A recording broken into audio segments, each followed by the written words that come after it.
Today we'll discuss CMI's 2018 paper, and this paper has some interesting questions. Now the first question, it says, consider an equilateral triangle ABC with altitude 3 centimeters. A circle is inscribed in this triangle, then another circle is drawn such that it is tangent to inscribed circle and the sides AB and AC.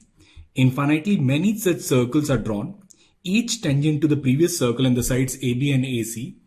So the figure shows the construction after 2 steps. We need to find area of all such triangles. So the first result that we need in this question is we need to prove that radius of all these circles, they'll be in geometric progression. So what we'll do is we'll enlarge this triangle.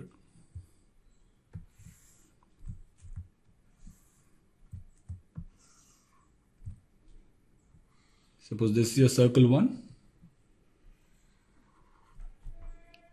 Then this is suppose circle 2, and then this is suppose circle 3, and this point is A. It's your altitude, say D, and these points, they are B and C. This is R1, say this is R2, and this is R3, and this angle is 30 degrees. Now in all these 3 right angle triangles, sine 30 will be same. So suppose this distance is x. So for this first triangle we can write sine 30 as, for this first triangle will be R3 upon x. For the second triangle it will be R2 upon, and this length will be x plus R3 plus R2. And for this larger triangle, it will be R1 upon x plus R3 plus 2R2 and then plus R1. Now we know that if A upon B equals C upon D and equal to say E upon F, then A minus C upon B minus D must be equal to C minus E upon D minus F.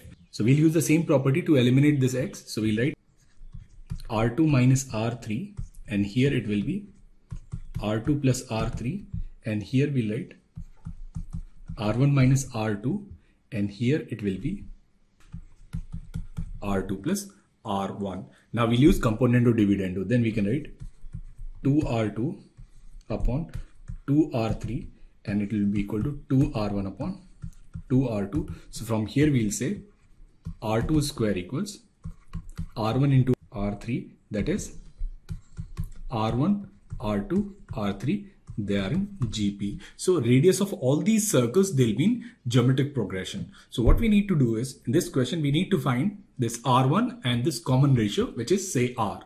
So we know that length of this altitude is 3 units. And this point, it is in center, which is same as centroid, which divides it in the ratio 2:1. So that means this length, it is 2 units. So this length, it will be simply 2 units. Now sine 30 is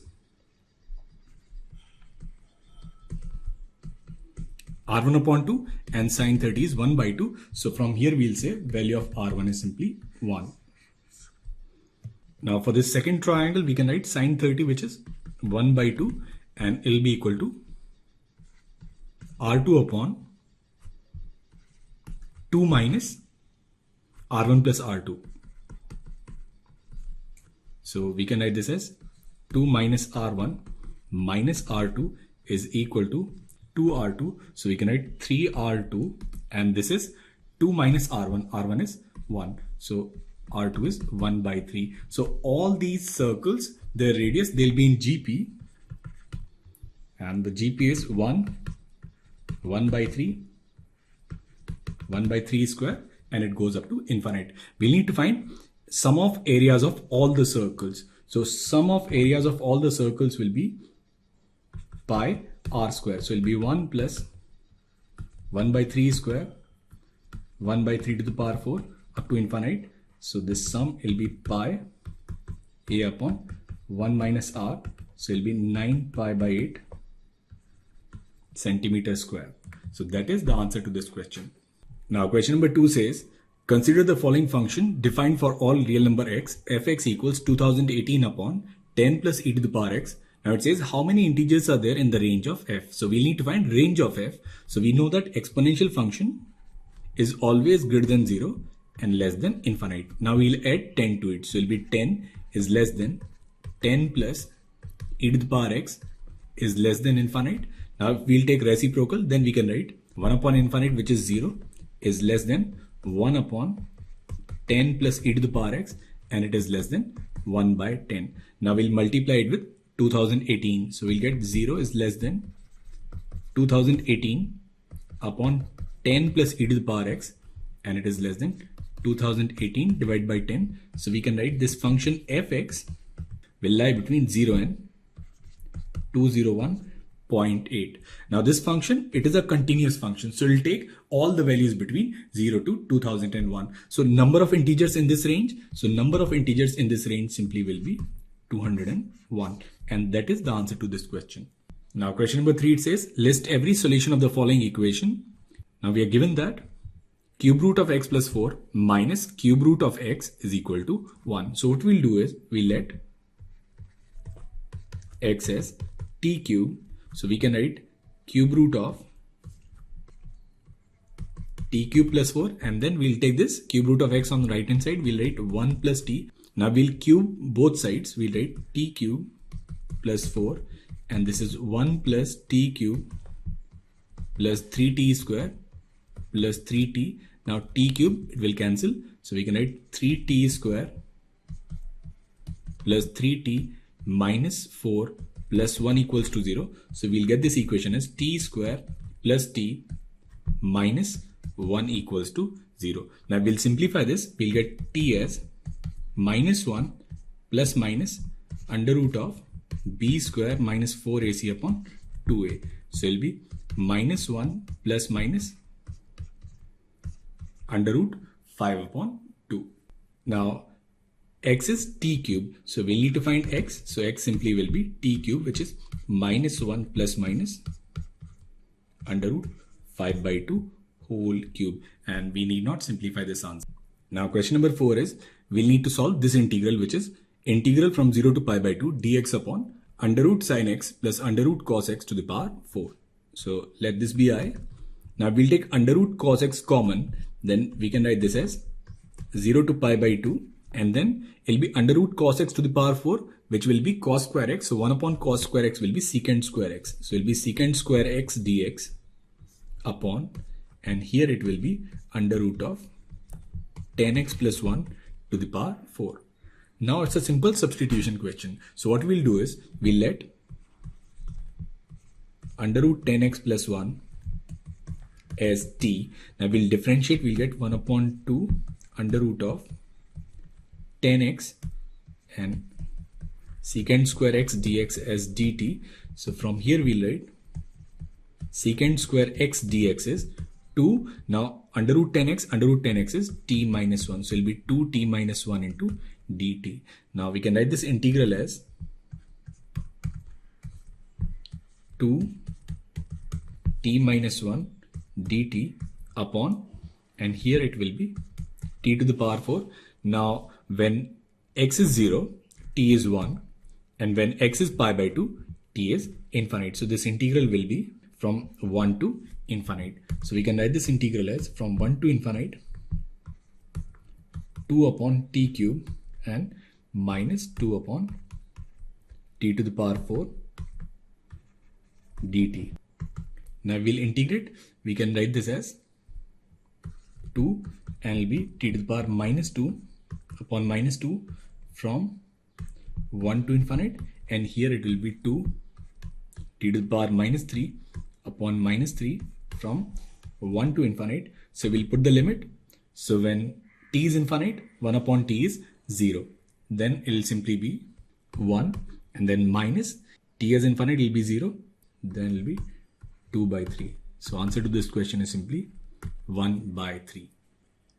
Now question number 5, it says list in increasing order all positive integers n less than or equal to 40 such that n cannot be written in the form a square minus b square, where a and b are positive integers. Now we know that if n is an odd number, then we can write n as n plus 1 by 2 square minus n minus 1 by 2 square. So we'll simplify this right hand side, then we'll get this left hand side, and that is n. So that means any odd number can be expressed as difference of squares of two numbers. But in this question it says a and b are positive integers. So we'll take n as 1. In that case, we'll get it as 1 square minus 0 square. So except for n equals 1, all other odd numbers can be expressed as a square minus b square. So that means the only odd number that we'll get in this series is n equals 1.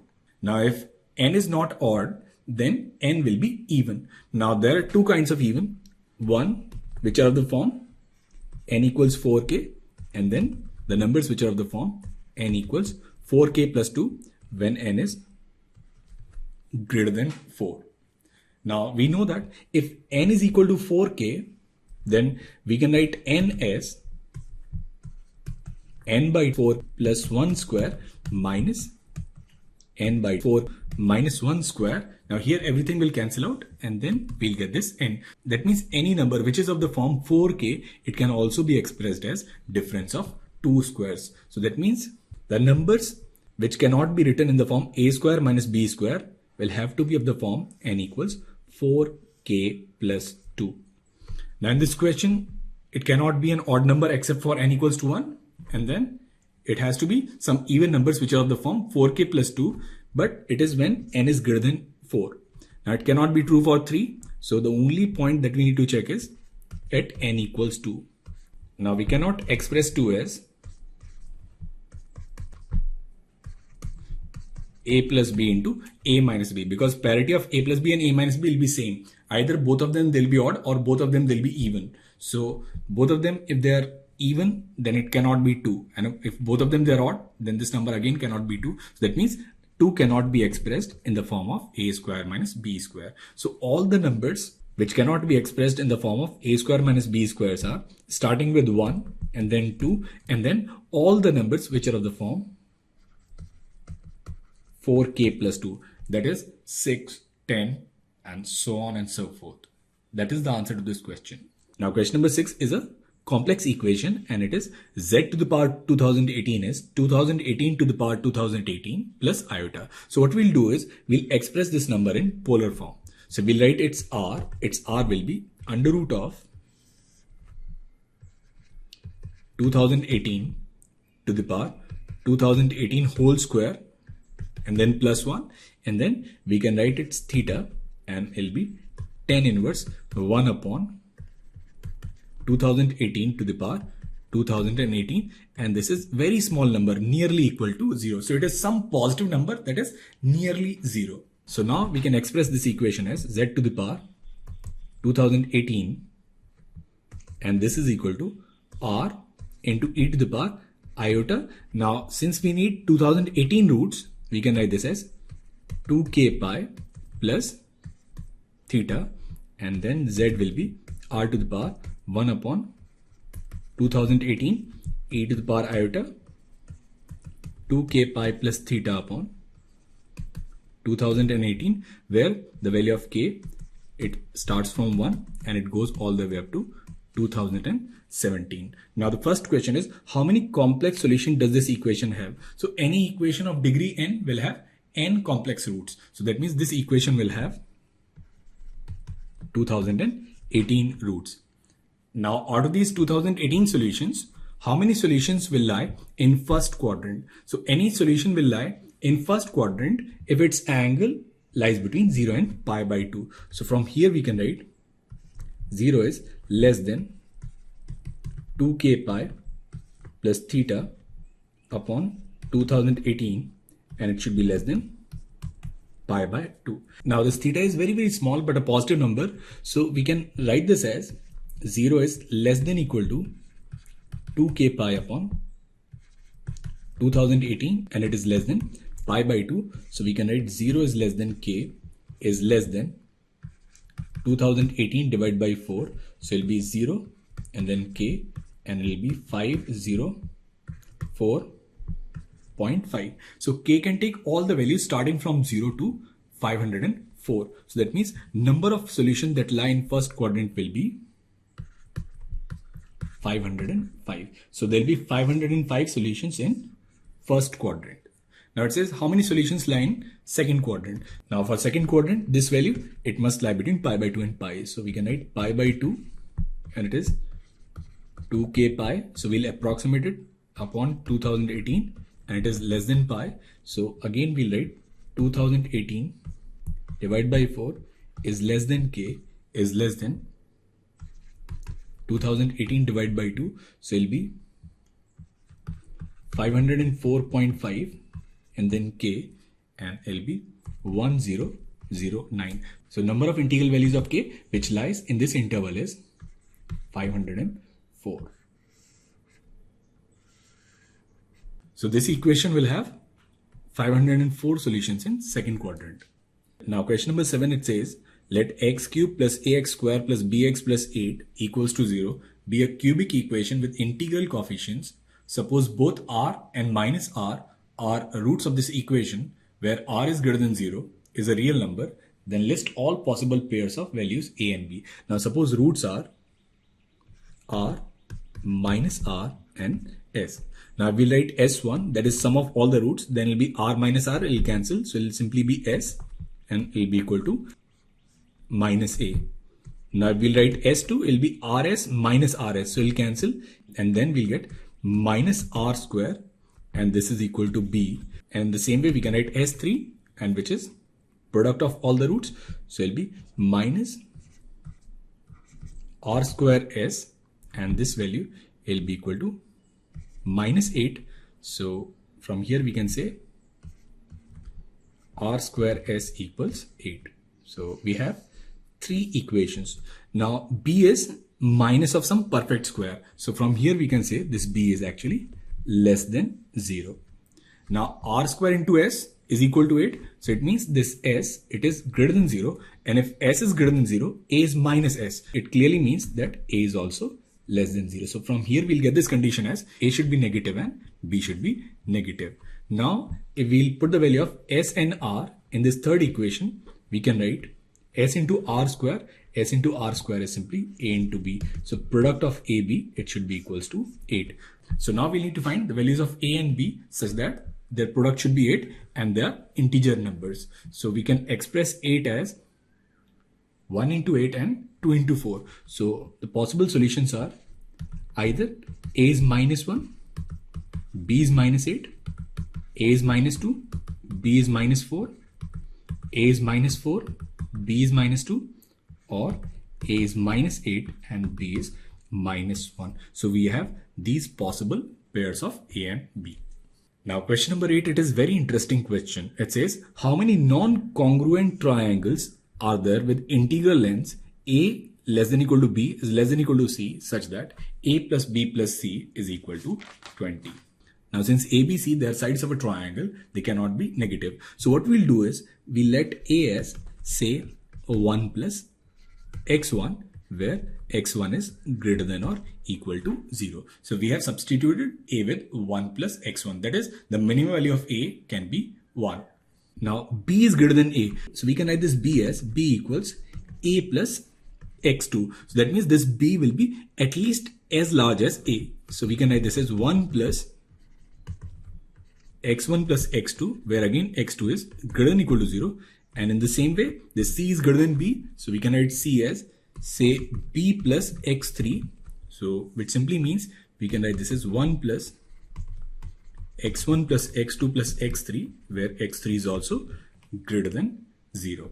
Now we are given this condition that a plus b plus c is 20. So we'll add them, then we'll get 3 plus 3x1 plus 2x2 plus x3 and this should be equal to 20.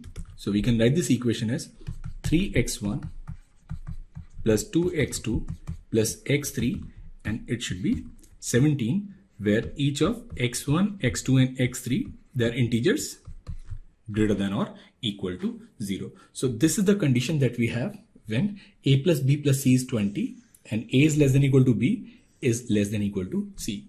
Now we'll need one more condition, that these three lengths, they'll form a triangle. So three numbers, they'll form a triangle if they satisfy triangle inequality, and which is sum of two sides must be greater than this third side. So that means from here we'll also need to write A plus B must be greater than C. Now what's A plus B? A plus B is 2 plus 2x1 plus x2, and it should be greater than 1 plus x1 plus x2 plus x3. Now here x2 will cancel, x1 will also cancel once. So simply we can write 1 plus x1, it should be greater than x3. So we'll need to find solution to this equation provided x3 is less than 1 plus x1. So now we'll put in the values of x1, x2 and x3, and then we'll see how many such triangles are possible. So we'll consider the values of x1, x2 and x3.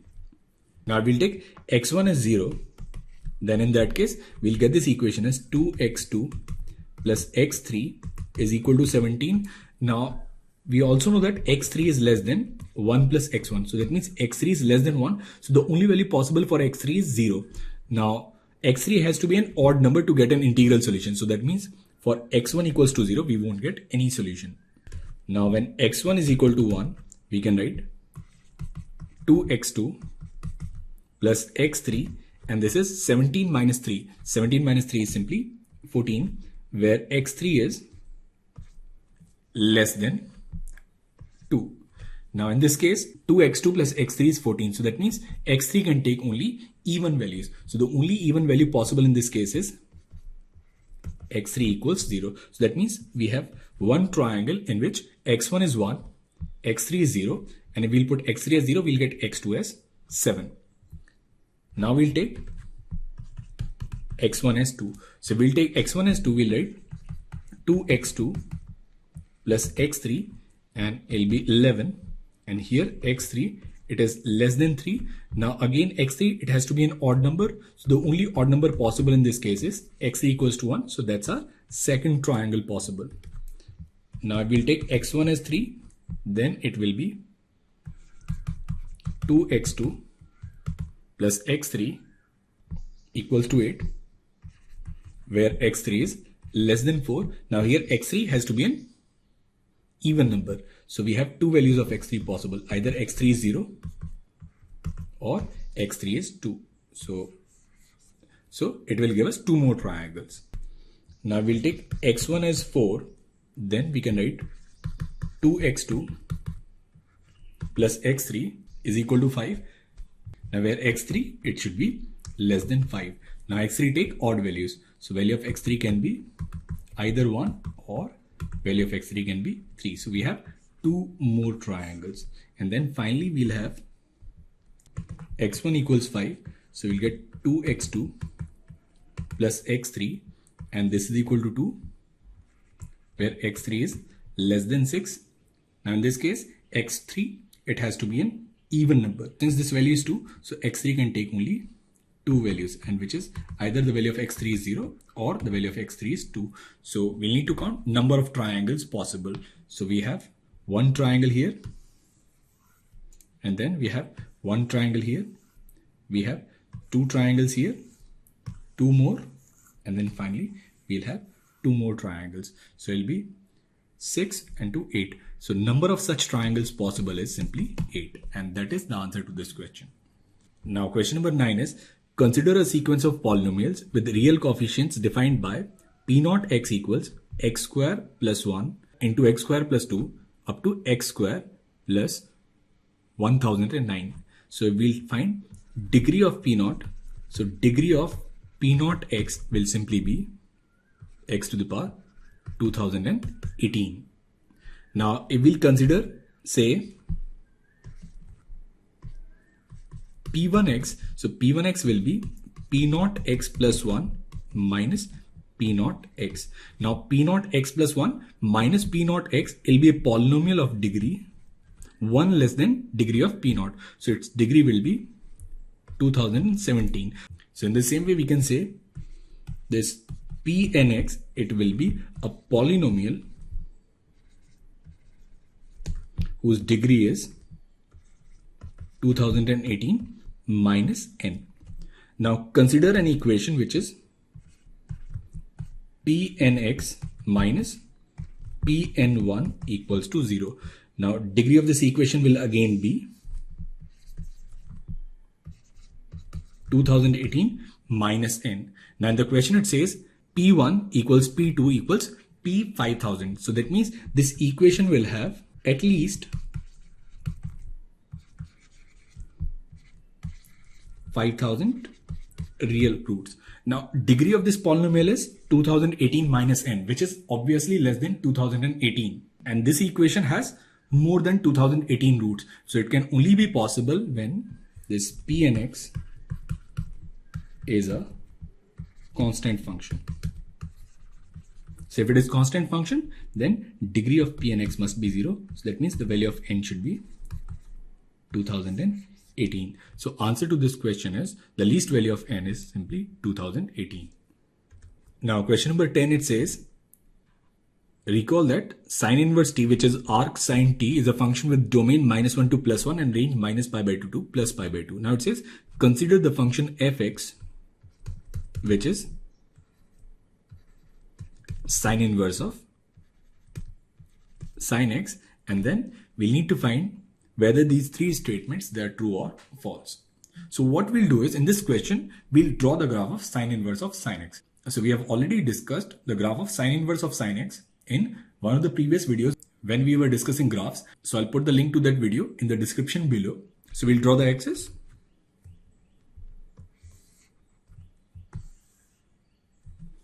And then for sine inverse, principal value range is -π/2 and +π/2. So we'll draw -π/2 and +π/2 on both the axes. Now between -π/2 and +π/2, it will simply be x. And then we'll keep drawing these zigzag lines. So that is the graph of sine inverse of sine x.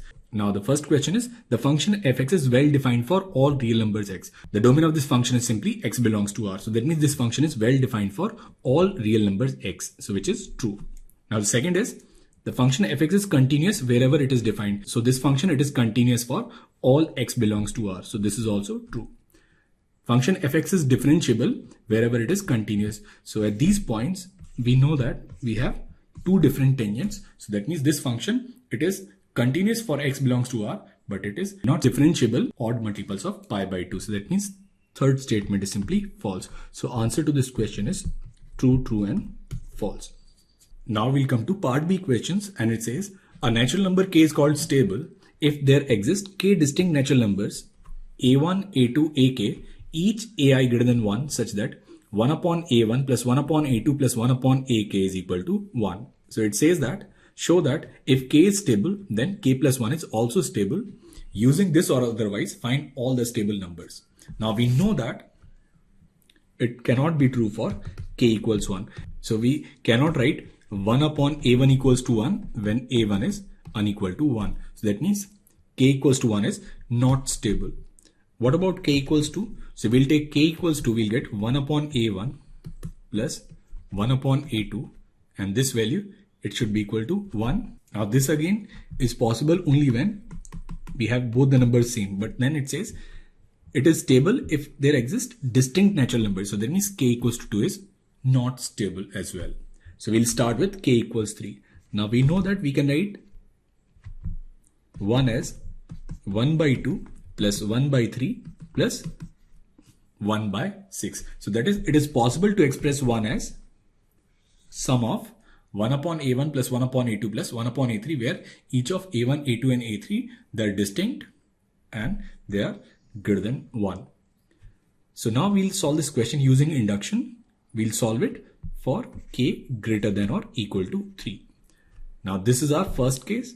So this statement is true for k equals to 3. Now we'll let it be true for n equals k. If it is true for n equals k, then we can write 1 upon a1 plus 1 upon a2 plus 1 upon ak, and this value is equal to 1. Now using this result, we have to prove that it is true for n equals k plus 1. So what we'll do is, in this we'll divide everything with 2. So we'll divide everything with 2. We'll get 1 upon 2a1, 1 upon 2a2 and 1 upon 2ak, and this is equal to 1 by 2. Now we'll add 1 by 2 both sides. Then we can simply write 1 by 2, 1 upon 2a1, 1 upon 2a2 plus 1 upon 2ak, and this is equal to 1. And now we have k plus 1 distinct numbers. So that means this statement is true for n equals k plus 1. So from induction, we can say that this statement or this condition is true for any value of k which is greater than or equal to 3. Now question number B, it says, let f be a differentiable function defined on subset A of real numbers such that this f star y is maximum of x belongs to a yx minus fx whenever the above maximum is finite. Now for the function fx equals minus log x, determine the set of points for which f star is defined and find an expression for f star y involving only y and constants. Now for this function, we are given fx as minus log x. So now we can write f star y as maximum x belongs to a, and here it will be yx, and in place of fx we'll write minus ln x, so it will be plus ln x. Now we'll differentiate it with respect to y, so it will be df star upon dy, and it will be simply maximum of x belongs to a, now it is y, and then plus 1 upon x. Now domain of this function fx is x is greater than 0. So we have two separate cases. Case 1, if y is greater than or equal to 0, then this y plus 1 upon x, both of them, these values, they will be positive. So in this case, df star upon dy, it will be greater than 0. Then in that case, this f star will be strictly increasing function, and if the function is strictly increasing, then we do not have a global maximum. So we do not have any function defined for y greater than or equal to 0. Now when y is less than 0, in that case, if we'll find its critical point, we can write df star upon dy equals to 0. So from here we'll get y plus 1 upon x equals 0. So we'll get x as minus 1 upon y. So it'll be minus 1 upon y, rightmost negative, and this is positive. So it will have a local maximum at x equals minus 1 upon y. So now in this case, we can write this f star y as, now in place of x, we'll write minus 1 upon y. So it'll be minus 1 minus f minus 1 upon y. So this function is defined when y is less than 0, and it'll be f star y equals minus 1 minus f minus 1 upon y, and when y is greater than or equal to 0, this function is not defined.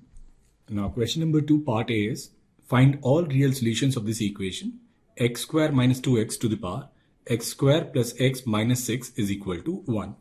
Now we know that a to the power b is equal to 1 when either a is 1 or when a is minus 1 and b is an even number, or when b is 0 and a is unequal to 0. So we have these three cases. So we'll take this first case when a is equal to 1. So it simply means x square minus 2x is equal to 1, or we can write x minus 1 whole square equals 2. So value of x is 1 plus or minus under root 2. Now the second case when a is minus 1, so x square minus 2x is equal to minus 1. So from here we'll get x minus 1 equals to 0. So here the value of x is 1. And if I'll put value of x as 1, then the power will be minus 4, which is an even power. So another solution is when the value of x is 1. And this third case when this power is 0. So this power is 0 when x square plus x minus 6 is 0. And with that, x square minus 2x should not be 0. So we'll get x plus 3, x minus 2 equals 0. So either the value of x is minus 3 or the value of x is 2, and from here we'll get x is not equal to 0 and x is not equal to 2. So from here we'll take only this solution, which is x equals -3. So this equation has 4 solutions. Either the value of x is 1 plus minus root 2, or the value of x is 1, or the value of x is -3. Now question number B, it says we need to find the value of this expression. Suppose this value is x. So we'll take cube both sides, then we can write x cube, and this is a cube. So this is 6 root 3 plus 10 minus 6 root 3 minus 10, and then minus 3, and then cube root of, so this is 36 into 3, 108, 108 minus 100, so it will be simply 8, and then it will be cube root of 6 root 3 plus 10 minus cube root of 6 root 3 minus 10. So we can write this as x cube. Here 6 root 3 will cancel, so it will be 20, and then minus 6, and this is nothing but x. So we'll get this equation as x cube plus 6x minus 20 equals 0. Now it's a cubic equation, so we'll put x as 2, we'll get 8 plus 12 minus 20 equals 0. So one of the root of this equation is x equals 2. So now we'll use synthetic division. So this is 1, 0, 6 and minus 20, and this is 2. So this is 0, 1, 2, 2, 4, and then 10. It is plus 20, and this is 0. So we can write this as x minus 2, and then x square plus 2x plus 10 equals to 0. So the only real value of x we'll get from this expression is 2. So answer to this question is the value of this expression is 2. Now question number 3, it says a function f is defined on non-negative integers, and it is defined as f2n equals f of fn and f2n plus 1 equals f2n plus 1. Now it says if f0 is 0, then find fn for every n. So from f0, which is f0 equals 0, we can find f1 if I'll put n as 0. So f1, it will be f0 plus 1, and f0 is simply 0. So f1 is 1. Now we'll find f2. So we'll put n as 1, we'll get f2. So it'll be f of f1, and f1 is simply 1. So it'll be f1, and f1, it is simply 1. Now we'll find f3. f3 will be f2 plus 1. The value of f2 is 1. So it'll be simply 2. We'll find f4 also. So f4, it will be f of f2. Now the value of f2 is simply 1. So it'll be f1, and the value of f1 is simply 1. So now we'll keep getting the same pattern. So we know that f0 is 0, f1 is 1, and f2 is 1. So we can write this function fn as 0. When n is 0, it is 1. When n is 1, and it is 1. When n is equal to 2. Now when n is greater than 3, then if it is of the form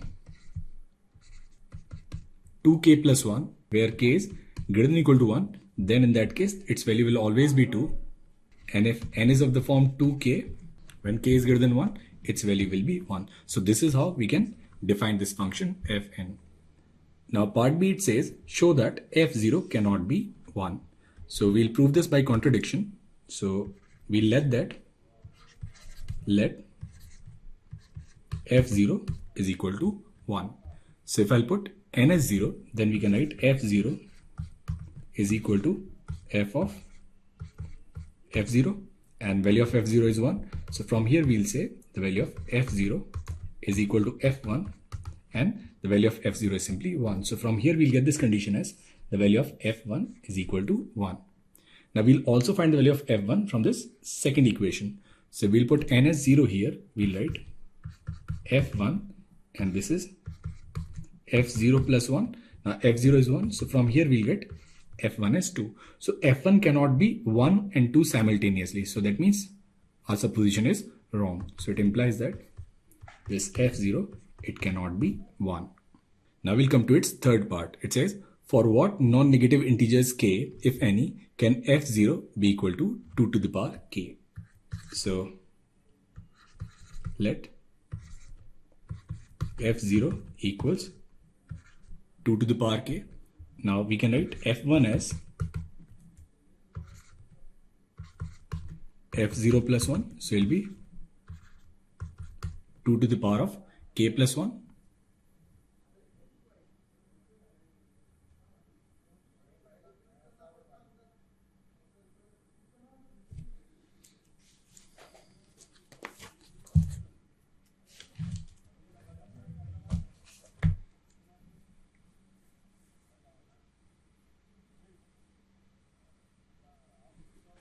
Now we'll write f2. f2 simply will be f of f1, and f of f1 simply will be f of 2 to the power k plus 1. Now how do we find f of 2 to the power k plus 1? So we'll put n as 2 to the power k minus 1, then we'll get f of 2 to the power k plus 1. So then in that case it will be f of 2 to the power k plus 1. So now from this first equation we can also write f2n is equal to f of fn, f of 0 equals f of f0. Now f of 0 is 2 to the power k, and this is f of 2 to the power k. So from here we can say that f 2 to the power k is same as 2 to the power k. So from here we can write f2 as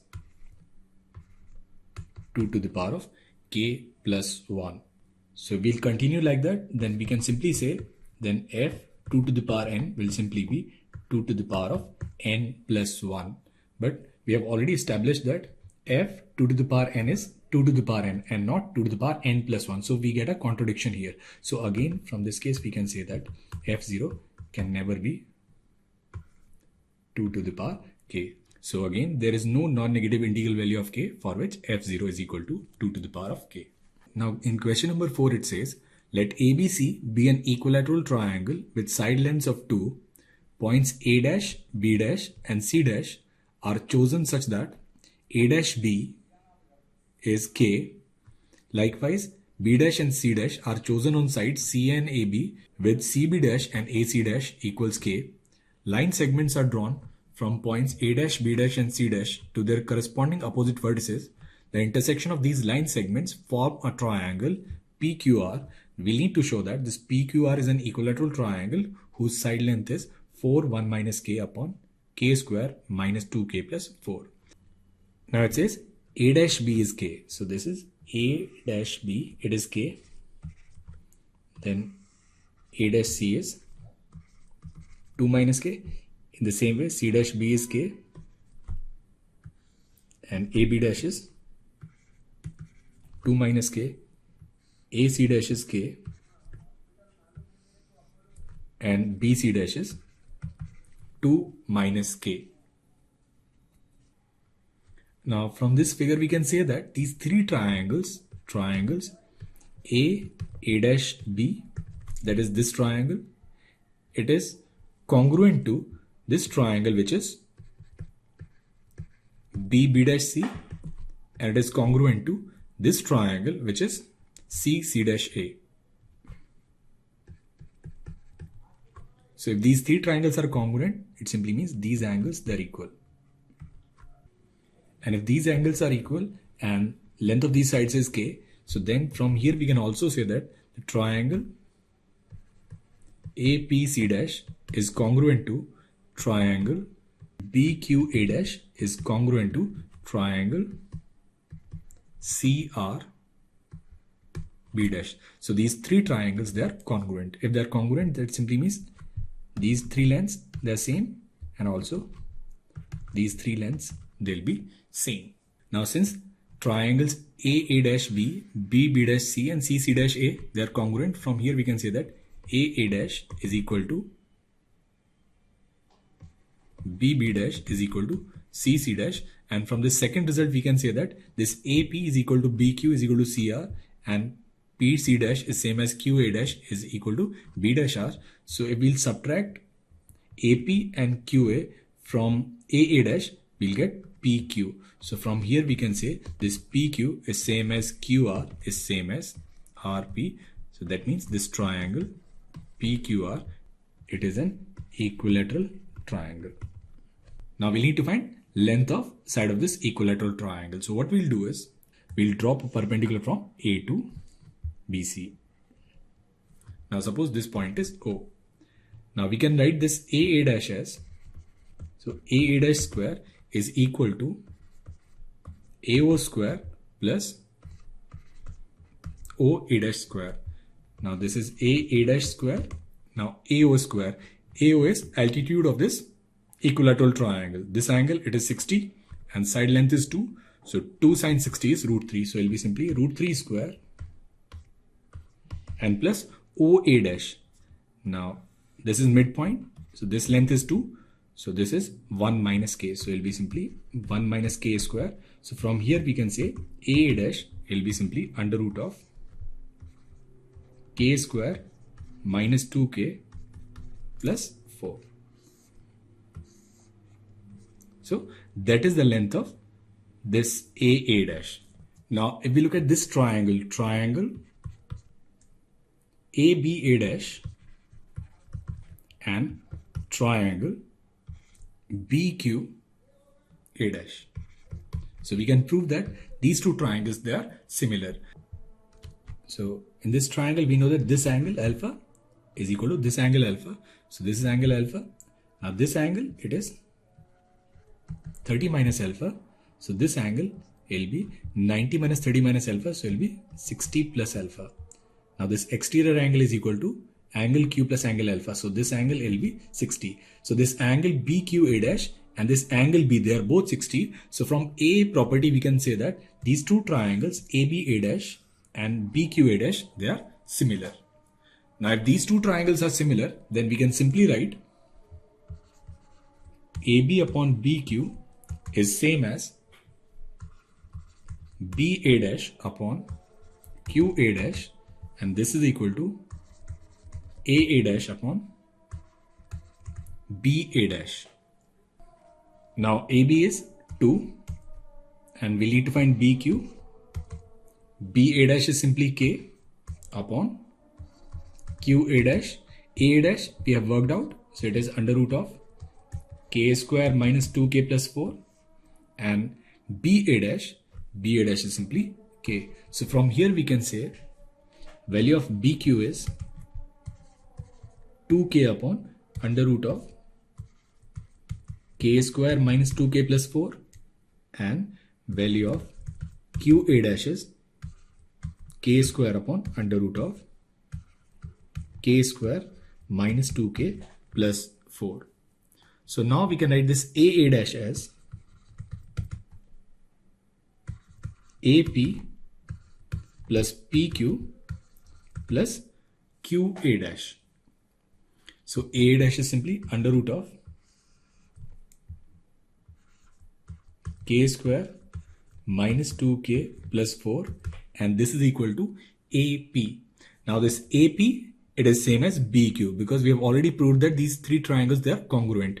BQ in this case is 2K upon under root of K square minus 2K plus 4 plus PQ.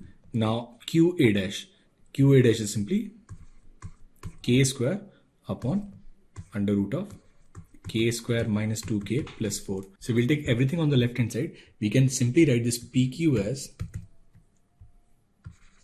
K square minus 2K plus 4 and then minus 2K minus K square upon under root of K square minus 2K plus 4.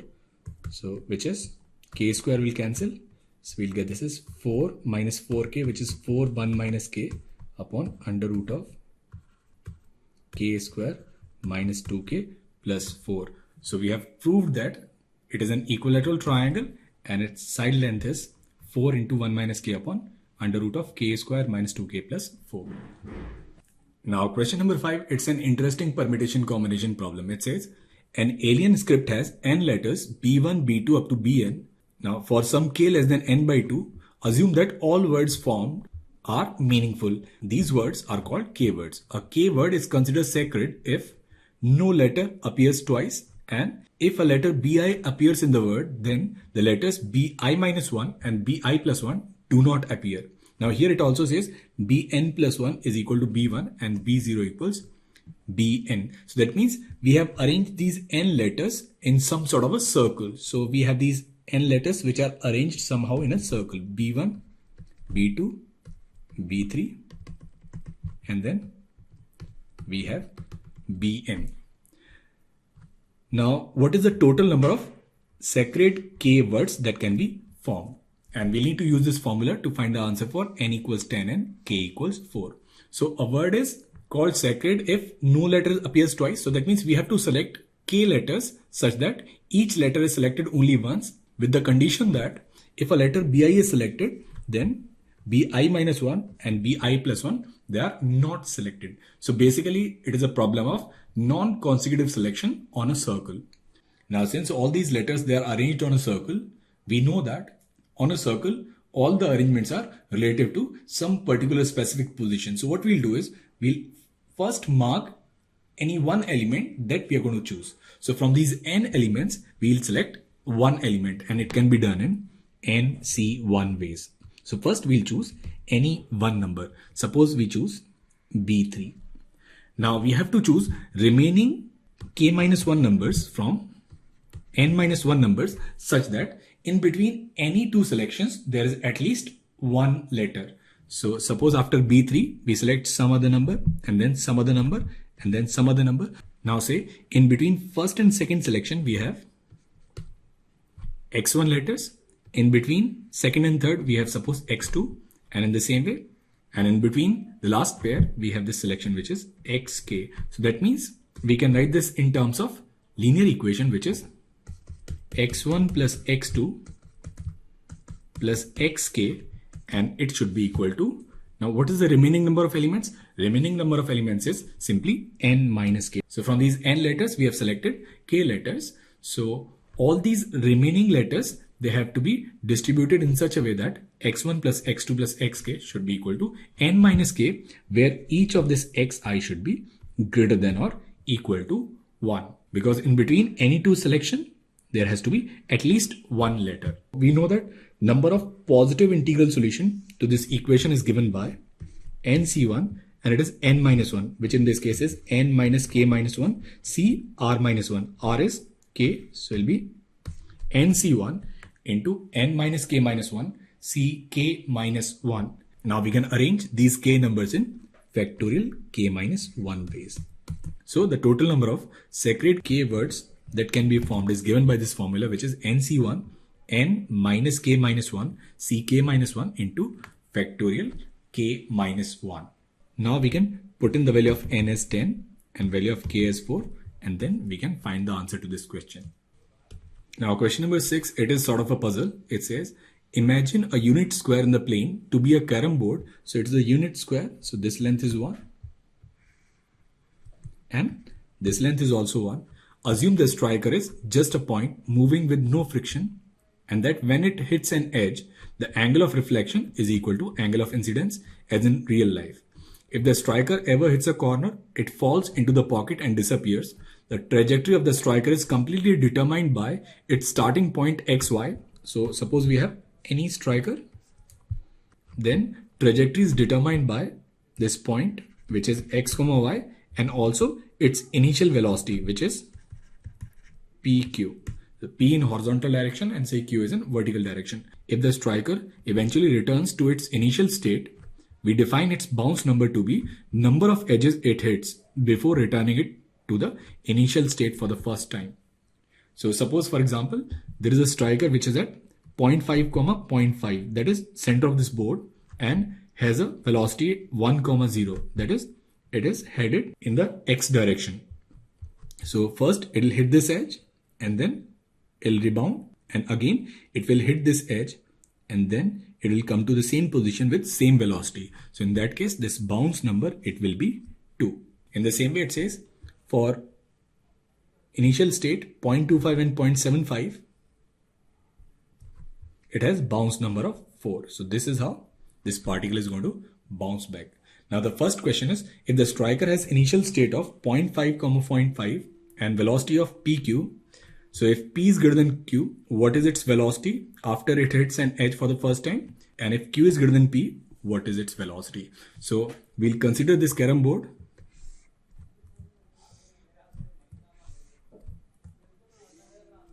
Now we have this striker which is at 0.5, 0.5, and this is y equals x line. Now we know that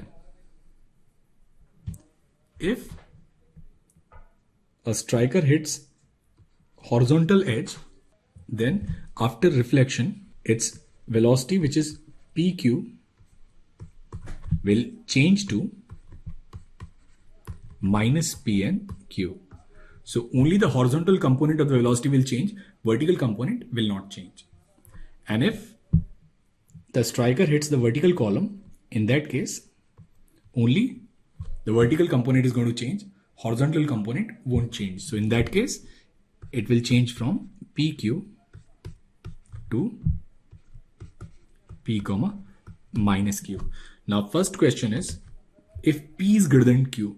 So if p is greater than q, so that means this angle, it is less than 45 degrees. So if p is greater than q, in that case, its velocity will change from pq to minus p and q. So it will be true when p is greater than q and it is greater than or equal to 0. And if q is greater than p, which is greater than or equal to 0, then in that case, it will hit a vertical edge. The velocity will change from pq to p minus q. Now question number B is, draw a trajectory with bounce number of 5 or justify why it is impossible. Now we know that after any bounce, only one of the component will change. So if initial state is PQ, then after say m horizontal reflections and n vertical reflections, its velocity will be minus p to the power m and minus q to the power n. Now it should be equal to p and q. It will be same as p and q when both m and n, they are even numbers. So if m and n, they are even numbers, then bounce number cannot be an odd number. So bounce number of 5 is not possible. Now question number C, it says, consider a trajectory with initial state x, y and velocity as p comma 0. So here, suppose we have any position, say x comma y, and velocity is in the horizontal direction and it is p. Now we need to find the time that the striker takes to return to its initial state. So the striker, it has to cover this distance twice and this distance twice. So this striker has to cover a distance of actually 2 units with the velocity p. So time taken to complete this journey, it will simply be distance upon speed. So this is 2 upon p. So time taken by this striker to return to its initial state is 2 by p. Now we'll come to its fourth part. And its fourth part is, what is the bounce number for initial state x, y and pq where p and q are relatively prime positive integers, assuming that striker never hits a corner. So a striker starts from xy and it returns to xy with same velocity. Now we know that in any horizontal bounce, time taken to complete one journey is 2 upon p, and so this is t horizontal, and time taken to complete one vertical journey is 2 upon q. So now let us say that it is after time t, particle returns to its initial state. Now time taken to complete one horizontal journey is 2 upon p. So number of horizontal trips in time t, it will be given by t upon 2 upon p, which will simply be tp upon 2, and number of vertical journeys will be given by t upon 2 upon q. So it will be simply t q upon 2.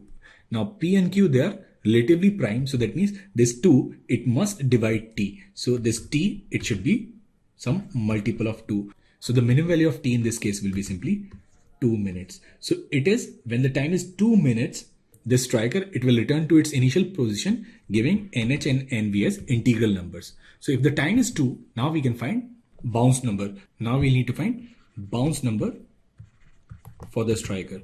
Now bounce number for the striker will be 2 times number of horizontal trips and number of vertical trips. So number of horizontal trips will simply be P and number of vertical trips will be Q, and in each trip there will be 2 bounces. So bounce number for this trajectory will be 2P plus 2Q, and that is the answer to this question.